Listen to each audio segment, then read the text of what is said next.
Hello, Oracles. Well, today wasn't great, but let's keep it real. We're going to talk the reality of the situation for Tesla and the entire market. The S&P officially hit a bear market today, which I know we feel like we've been in it forever, but officially we are now in a bear market. Guess what? Guess what happens during bear markets? That's where fortunes are born. But yes, it does stink with Tesla being down 6.4% today, closing well under $700. This is something we talked about before. We are making new lower lows. Not a good sign, but it's just now we are definitely trending in that direction. We have not seen a turnaround sign yet. We'll wait and see if we get one. But until then, I'm going to continue to dollar cost average. Now the RSI right now is at 30.77. That is right on the edge of oversold.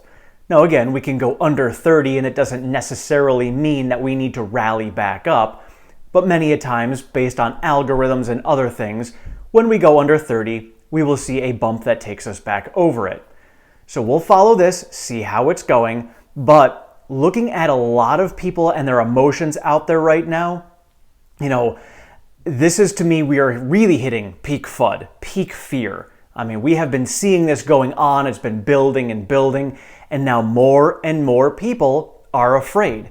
And guess what happens when people get afraid? We start pointing fingers at each other. Let's think back to COVID, when COVID hit, and everybody had their own opinions as to why it was going on and what's right and what's wrong, and it's everybody else's fault and this and that, and it was just mass mayhem with drama out there. I'm seeing that happening right now with Tesla and the stock.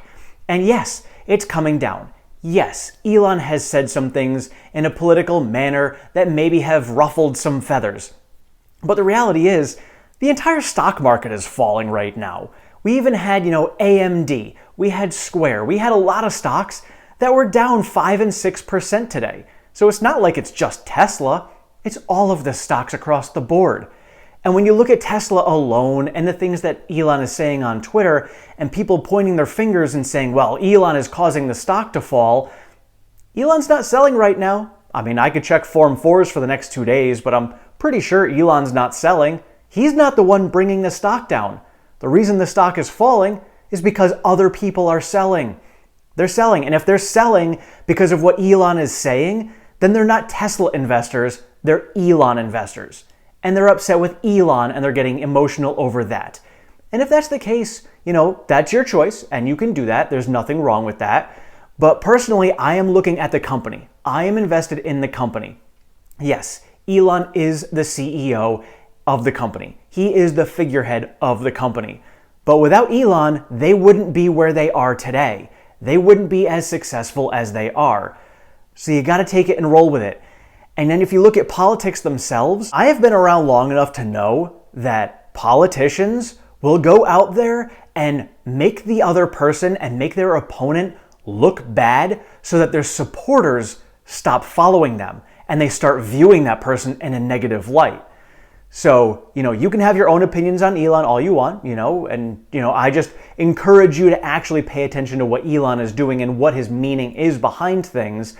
But, I support Elon. I support the free speech that he's striving for. I support the betterment of humanity in the future that he is striving for. And I have seen enough times in the past that politicians will undermine that person because that's how they get ahead. That's how they win. So we're seeing all of these slander campaigns that are going out there against Elon, and look what it's doing. It's causing a lot of people out there to sell off the stock and bring the stock down. And then what are we doing? We're pointing fingers at Elon and blaming him for it. Is it really Elon's fault? I personally don't think so. If you think it is, then let me know in the comments and we can discuss. Again, I don't hold back. You guys can, I'm free speech here. As Elon says, I have free speech in my comment section as long as you guys are respectful and not just bashing each other or anything. But that's it. That's the truth of the matter is it is not Elon that is selling. It is investors that are selling. And heck, you can even argue that there's a short campaign that's going on to drive the stock price down further to upset the retail investors even more to get upset with Elon because of this. The entire market is coming down. This is causing massive margin calls that are going on, which trigger even more sales to come down. A lot of people have sell orders at certain dollar amounts to protect themselves. Those are now starting to get triggered. We are getting to a point where people who don't normally get emotional over the stock market are getting emotional over the stock market. This is as peak fear as you can get. Can we get worse? I mean, sure, we certainly can. There are still a lot of people out there who are holding strong for the moment, but maybe $600 is their limit and they start to get emotional. Maybe $500 is their limit and they start to get emotional. It happens. I mean, I wouldn't want to see my portfolio falling as much as it is either. It sucks. But I look back to 2018. A lot of times, many of us look back at that point and say, man, I wish I was investing in Tesla back then. Gosh, man, we look back 8 months ago, Tesla was pushing $1,200, and we're like, I wish I had bought back in 2018. Well, back in 2018, guess what was going on? Peak fear and FUD going on with Tesla. Are they going bankrupt? Is Elon going to be taking them private? All of this hoopla going on over Elon back in 2018, and that's the time we all wish we bought. Well, guess what? We are now living in that moment. Hindsight's always 2020. Sure, had we known that it was going to fall this far, we would have all sold out when the stock was over $1,200 and then just waited till it crashed down to where it is, or even lower, and then bought back in. No one can time the market. You can look back. Hindsight's 2020. Sure, we make the best decisions that we can in the moment with the information we currently have. So the information that we currently have is Tesla has an RSI of 30.77. That's close to oversold. Tesla is trading right now at an annualized PE of 58. That's the lowest they've ever been. The reality is, most people look back and wish that they had invested during peak drama back in 2018. We're looking at a whole lot of different realities going on with the company, but the reality is they still have 2 factories that are currently ramping. They are working on FSD and solving that. We just had a massive update to FSD beta that is coming out. It has rolled out to employees. Huge updates. Looks like we are getting significantly closer to full self-driving actually being reality.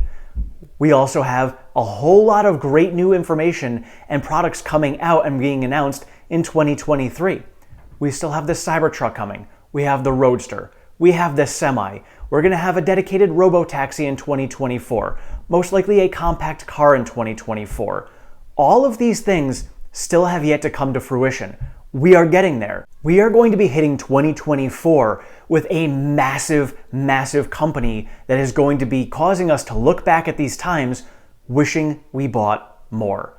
So again, we go back to, Seed and William Reed saying that we are going to be falling significantly more, maybe to $100 or $150. Maybe. But for me, I dollar cost average. And it's a little formula that I put in for myself. And it is money plus time plus stress. And so for me, I can stress out about how much further I think we are going to fall and trying to time the market and stress myself out about, how much further are we going to fall? How much more is my portfolio going to drop? Should I sell now and buy in later? I can stress out about that. Or I can do the easy math for myself and figure out, what do I need to keep my cash reserves where they are at, to be able to also invest on a daily basis. I'm going to continue to add. I'm going to continue to lower my cost basis. I'm going to get myself the best average price that I possibly can, because that's what you do when you're dollar cost averaging.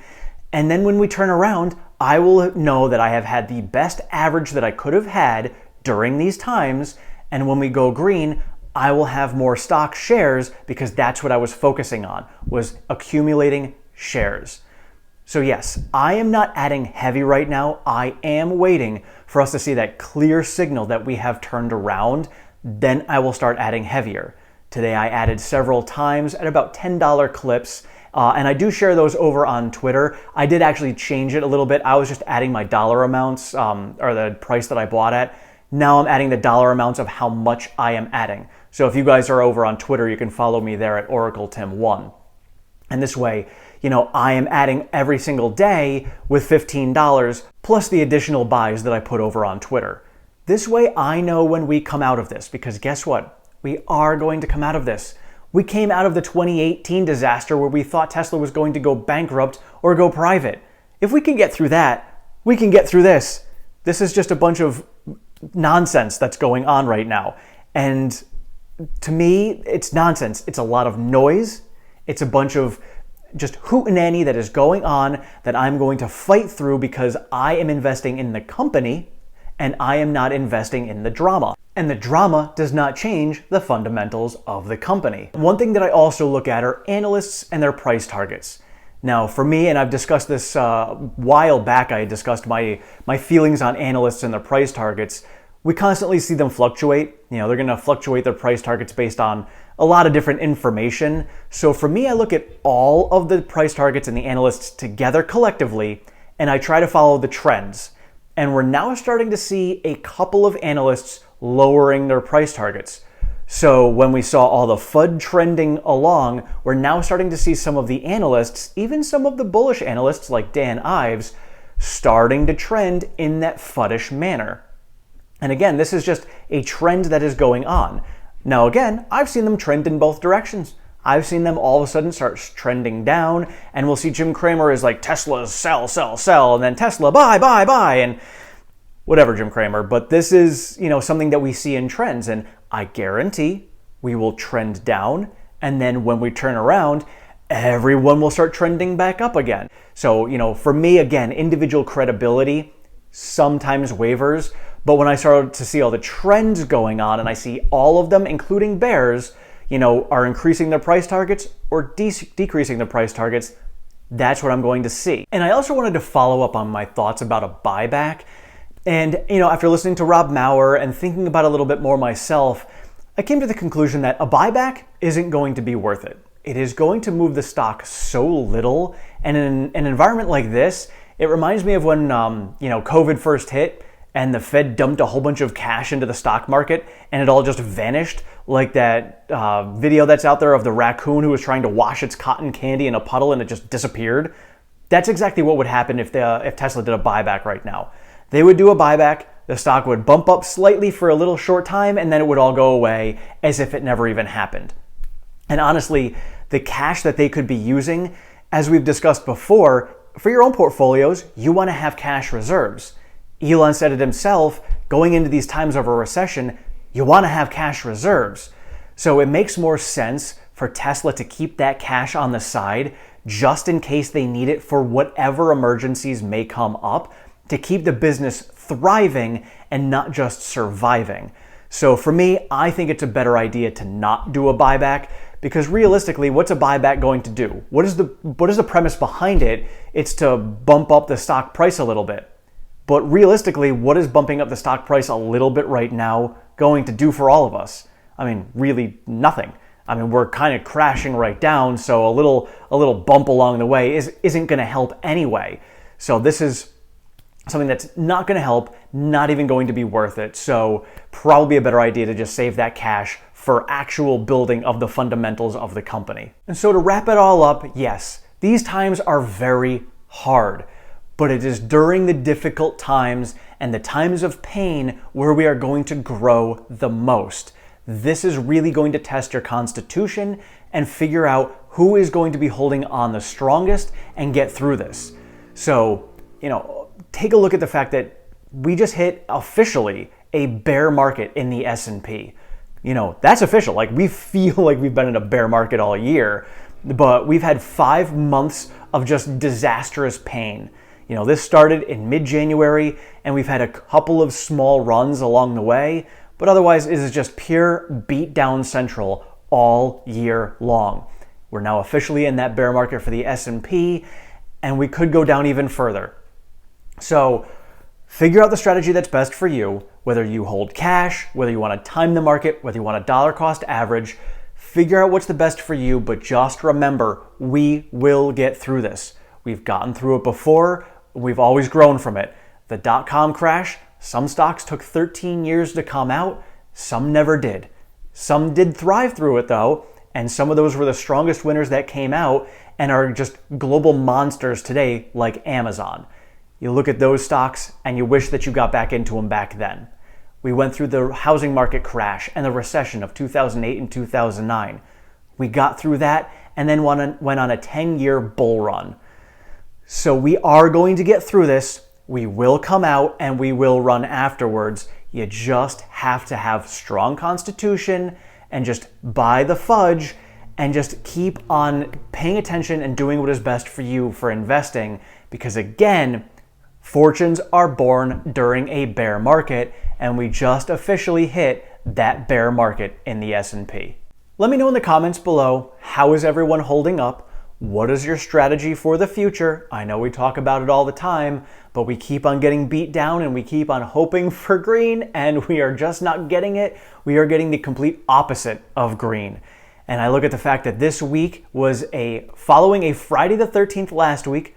We had a full moon on Monday with a lunar eclipse, and we are in Mercury retrograde. For those of you who follow that, it's pretty much as bad as it's going to get astrologically. So, yep, it's rough out there, and that explains. We've been feeling it. The market has definitely been feeling this astrological beatdown as well. Thank you all so much for watching. I appreciate all of your support and feedback. If you have not subscribed, please do so down below. Sign yourself up for notifications. I am over on Twitter at OracleTim1. I share all the latest Tesla news, pertinent stock market information, and all of my daily trades.